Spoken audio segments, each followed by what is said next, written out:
What a place. You got to realize I came here as a draftee during the Vietnam War.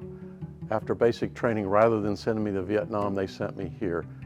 And so I was private. I didn't want to be in Mississippi. I didn't want to be in the Army. Certainly didn't want to be in Vicksburg, Mississippi. But I got really interested in the work. In particular, doing work for customers. I'd never had done that before. I had a master's degree in physics, and I was working on a PhD in physics. But here you could actually apply work.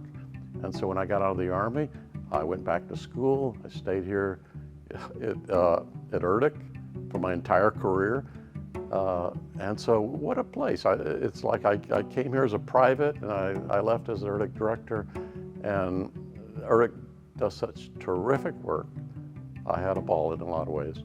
But when I became a director, things weren't that exciting right then. That was in 2000. But the next year was 9/11, and then things really got exciting in a sense, because we started doing really consequential research, because that led to the global war on terrorism, the war in Afghanistan, and the war in Iraq. And we were the engineers that really had solutions. The other Army laboratories were working on things far out, future combat systems, which never actually happened.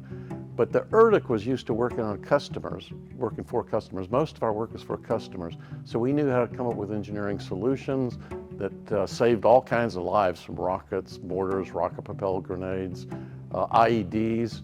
And so we had a big impact during my 10 years. We won Army Laboratory of the Year 5 times, 4 out of the last 5 years, even though we didn't even get that much.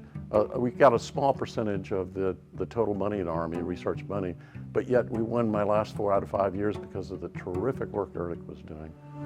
It's helping customers solve problems. That's what kept me here. I actually felt like I was making an impact, solving a problem, rather than doing research that went on like forever in a lot of physics and didn't have an accomplishment.